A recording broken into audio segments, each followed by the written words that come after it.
हमारे स्थूल शरीर के पीछे छुपा हुआ एक सूक्ष्म शरीर है जिसको हम एस्ट्रल बॉडी कहते हैं, ऊर्जा शरीर, प्राणमय कोश कह सकते हैं। वह प्राणमय कोश अस्तित्व के साथ जिन मुख्य बिंदुओं से कनेक्टेड है, जिससे बिजली का कनेक्शन होता है ना, एक आप प्लग लगाते हैं, जहां वो दो चीजें टच की वहां से विद्युत प्रवाह होने लगता है। ठीक ऐसे ही हमारे सूक्ष्म शरीर में 7 बिंदु ऐसे हैं जहां हम परमात्मा से, इस ब्रह्मांड से जुड़े हुए हैं और वहां से हम ऊर्जा ग्रहण करते हैं। उन्हीं को चक्र कहा जाता है। योग की भाषा में इनके नाम क्रमशः इस प्रकार हैं। पहला चक्र है मूलाधार, दूसरा है स्वाधिष्ठान, तीसरा है मणिपुर, चौथा अनाहत चक्र, पांचवां विशुद्ध चक्र, छठवां आज्ञा चक्र और 7वां सहस्त्रार चक्र। इन चक्रों को अलग अलग भी साधा जा सकता है और इकट्ठे भी साधने के उपाय हैं। ओशो के द्वारा बनाई गई ध्यान विधियों में एक ध्यान विधि है चक्रा साउंड मेडिटेशन, एक दूसरी विधि है चक्रा ब्रीदिंग मेडिटेशन और एक तीसरी विधि है मूलबंध ध्यान। ये ओशो के द्वारा बताई गई विशेष विधियां हैं जिनके द्वारा इन 7 चक्रों को एक्टिवेट किया जा सकता है और एक एक विशेष चक्र के लिए अलग ध्यान विधियां भी हैं। एक ध्यान विधि आज हम कीर्तन के पश्चात करेंगे, मां प्रिया जी आपको कराएंगी, वो आज्ञा चक्र से संबंधित है। ओशो ने बहुत सारी विधियां आज्ञा चक्र वाली बनाई हैं। एक का नाम है शिव नेत्र ध्यान, दूसरे का नाम है गौरी शंकर ध्यान, तीसरे का नाम है गोल्डन लाइट मेडिटेशन, एक है त्रिनेत्र ध्यान। और ओशो स्वयं जब ध्यान शिविर लेते थे तब 3 प्रकार के त्राटक ध्यान वे करवाते थे। एक तो स्वयं उनके ऊपर ही त्राटक किया जाता था, रात का वह प्रयोग होता था, और 2 प्रयोग ऐसे थे जो घर जाके करना है। इसी के समानांतर एक है मिरर मेडिटेशन या दर्पण ध्यान। यह भी विशेष रूप से आज्ञा चक्र को एक्टिवेट करने के लिए किया जाता है। यह संक्षिप्त वर्णन है और कल से जब आप शुरू करेंगे यह साधना तो तुलसी जी आपको एक एक चक्र के बारे में विस्तार से समझाएंगे। ओशो को वह प्रवचन सुनाएंगे उस चक्र से संबंधित और उसका प्रयोग सिखाएंगे। कोई मित्र कुछ पूछना चाहते हैं, बोलिए। जब हम ध्यान की बात करते हैं जिसमें कहा जाता है कि we are not the body, not the mind, you are the third one who is watching both. तो जब मैं ध्यान करने बैठता हूँ और मैं जब विचारों को देख रहा हूं अगर, तो ये कैसे कंफर्म होगा कि right now it is the third one who is watching? क्योंकि थर्ड वन का तो हमें कोई आभास है ही नहीं, हम हमेशा माइंड में ही जिए हैं जी। तो ऐसा तो नहीं कि mind itself is watching the mind, तो हम तो उसी में उलझे रह जाएंगे फिर। ठीक, धन्यवाद। अच्छा, महत्वपूर्ण सवाल है, सभी लोगों के काम आ सकेगा। अन्य चीजों को हम जैसा जानते हैं एक ऑब्जेक्ट की भांति, वैसा हम स्वयं को नहीं जान सकते है ना। बाहर हम कुछ देखते हैं वो एक ऑब्जेक्ट है ना, हम उसको देख सकते हैं, सुन सकते हैं, छू सकते हैं, गंध स्वाद ले सकते हैं, अपनी विभिन्न इंद्रियों से हम उसका एहसास कर सकते हैं।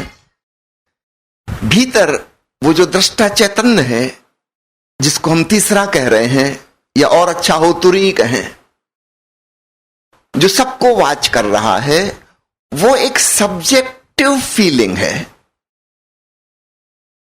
वस्तुगत नहीं, ऑब्जेक्टिव नहीं, बल्कि सब्जेक्टिव फीलिंग। तो उसे हम किसी इंद्रिय के द्वारा नहीं पकड़ सकते।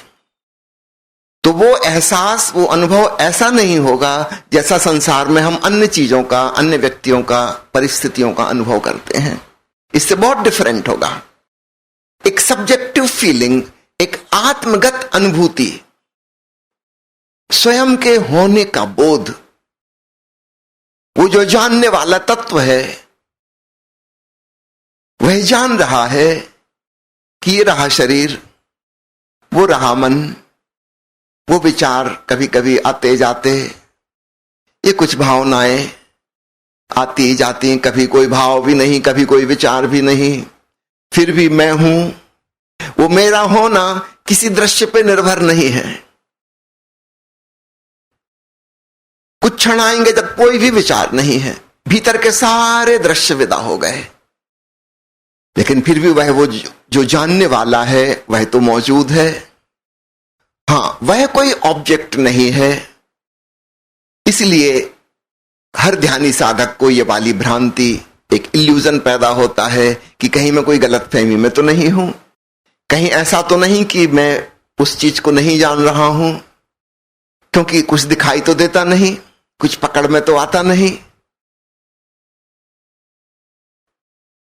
ये एक पक्ष हुआ। एक दूसरा पक्ष और बताता हूं।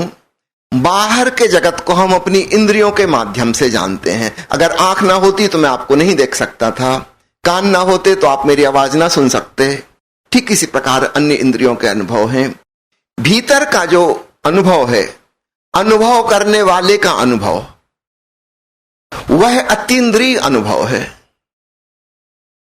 तो इंद्रियों से होने वाले अनुभव को हम लौकिक अनुभव, सांसारिक अनुभव कहते हैं। उस भीतर स्वयं के अनुभव को अलौकिक अनुभव कहते हैं, अतीन्द्रिय अनुभव कहते हैं। बिना कान के भी सुना जाता है भीतर, और बिना आंख के भी देखा जाता है भीतर। दृश्य वहां नहीं है, फिर भी दिखाई देता है। वहां बाहर जैसी ध्वनि होती है, ऐसी कोई ध्वनि वहां नहीं है, फिर भी सुनाई देता है।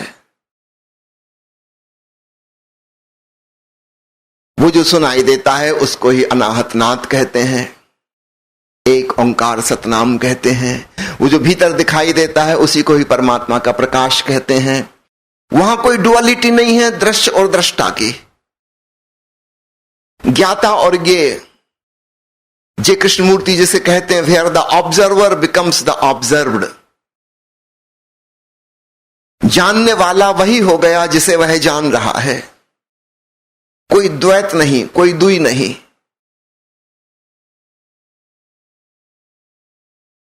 उपनिषद के जब अंग्रेजी में अनुवाद हुए तो अनुवादक बड़ी मुश्किल में पड़े। एक वाक्य आता है कि ब्रह्म को जानने वाला ब्रह्म ही हो जाता है। अंग्रेजी में इसका अनुवाद बड़ा मुश्किल हो गया। ये कैसे हो सकता है? ब्रह्म को जानने वाला ब्रह्म ही हो जाता है।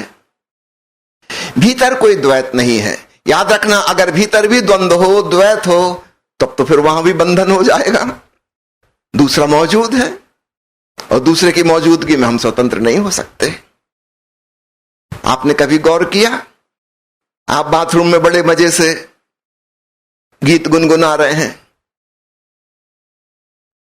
अभी मंच पे कोई माइक पकड़ा के कहे कि अब सुनाइए गीत, गला सूखने लगेगा। जो गाना आपको अच्छी तरह से याद था भूल जाएंगे। क्या हुआ? दूसरे की मौजूदगी। किसी ने कुछ नहीं किया है अभी, लेकिन दूसरा है। मात्र इसी बात से आप एक सूक्ष्म बंधन में बंध गए। समझो आप एक सुनसान सड़क पे जा रहे हैं, कोई नहीं है, आप मजे से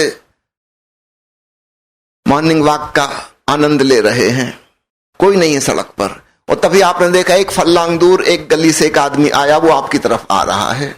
ना आप उसको जानते, ना वो आपको जानता, ना कोई लेना देना है, लेकिन अब आप वही नहीं रहे जो आप एक सेकंड पहले थे। जैसे ही पता चला कि कोई है, अचानक आपकी सहजता छूट गई, आपकी चाल बदल गई, आपके चेहरे के हाव भाव बदल गए। दूसरे की मौजूदगी मात्र ही हमें एक प्रकार के बंधन में डाल देती। हम वही नहीं रहे जो हम थे। सहज स्वाभाविक हमारी सरलता खो गई। अगर भीतर भी ऐसा द्वैत है कि एक परमात्मा मौजूद और हम वहां पहुंच गए, हम कहा हे ईश्वर बहुत अच्छा हुआ, आपसे मुलाकात हो गई, चलिए आपका इंटरव्यू ले लें, आज तक से हम आए हैं। नहीं, अगर ऐसा हुआ तब तो फिर मोक्ष हो ही नहीं सकता। इसलिए भगवान महावीर ने इनकार कर दिया ईश्वर की धारणा को। जिस व्यक्ति ने मोक्ष को सर्वोपरि उठाया, उसने ईश्वर को हटा दिया, क्योंकि हमारे मन में धारणा है ईश्वर की भी कुछ और। जब हम कहते हैं परमात्मा, उसमें पर दूसरा आ गया। अगर ऐसा कोई मौजूद है फिर तो आत्मा की स्वतंत्रता ही ना हो सकेगी। बुद्ध ने और गजब किया, परमात्मा को तो हटाया ही हटाया, आत्मा को भी हटा दिया। क्योंकि जब कोई पर नहीं है तो फिर स्व कहने का क्या मतलब? दूसरा है ही नहीं तो जो बचा है उसको मैं कैसे कहो? मैं भी तो दूसरे की तुलना में है ना। तो बुद्ध ने कहा अनात्मा, कोई आत्मा नहीं है। ये हुई परिपूर्ण स्वतंत्रता, सिर्फ स्वतंत्रता है। अब इस परिप्रेक्ष्य में आपके सवाल को समझिएगा। जब हम दृष्टा भाव में साक्षी बनकर सब कुछ देखते हैं, वो जो साक्षी है वह अपरिभाष्य है। उसकी कोई सीमा नहीं, उसकी कोई आकृति नहीं, उसकी कोई रूपरेखा नहीं, वो कोई ऑब्जेक्ट नहीं। सच पूछो तो उसको स्वयं का होना भी नहीं कहना चाहिए। अब मजबूरी हम कहते हैं, नहीं तो कैसे किसी को समझाओ? वास्तव में वो मैं भी नहीं है, ना वहां परमात्मा है ना वहां आत्मा है। मात्र मुक्ति, इसी को मैं कह रहा था, स्व से भी मुक्ति। तो इसलिए हर ध्यानी के भीतर यह संदेह पैदा होगा कि जब मैं साक्षी हो जाता हूं तो सचमुच में वो हो रहा है कि नहीं। स्पष्ट रूप से कुछ पकड़ में तो नहीं आ रहा, बिल्कुल ठीक हो रहा है, ऐसा ही होना चाहिए। वहां ना कोई दूसरा है, ना वहां कोई मैं है। तो बुद्ध का शब्द अनात्मा बहुत प्यारा है, बहुत प्यारा। कंप्लीट फ्रीडम तभी हो सकती है जब मैं ही ना रहूं। क्योंकि अगर मैं रहूंगा तो क्या पता आज कोई नहीं है, कल को कोई महेश्वर आ जाए, वो बांध लें फिर बंधन में।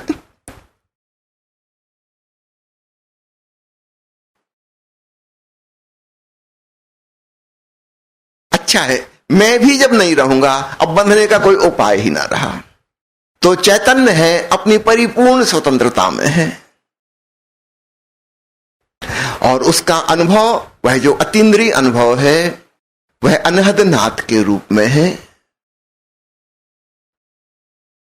सतनाम के रूप में है, वह दिव्य आलोक के रूप में है। ऐसा बिल्कुल नहीं जैसा बाहर के जगत में हम कुछ जानते हैं, इनसे बिल्कुल भिन्न।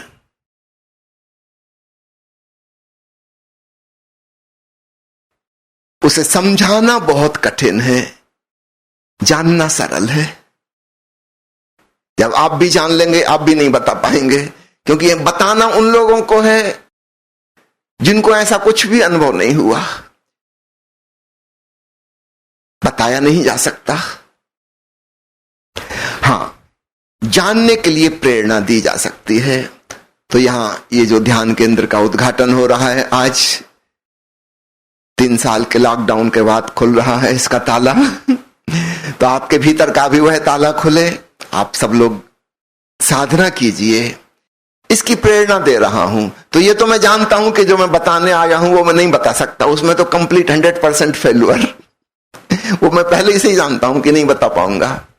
लेकिन हां, आपके भीतर एक प्रेरणा, एक मोटिवेशन पैदा हो सकता है कि हम भी ध्यान साधना करें, अपने भीतर डूबें, उस परम स्वतंत्रता को, उस मोक्ष को जाने, जहां पर तो रह ही नहीं जाता, जहां मैं भी खो जाता है। बहुत बहुत धन्यवाद।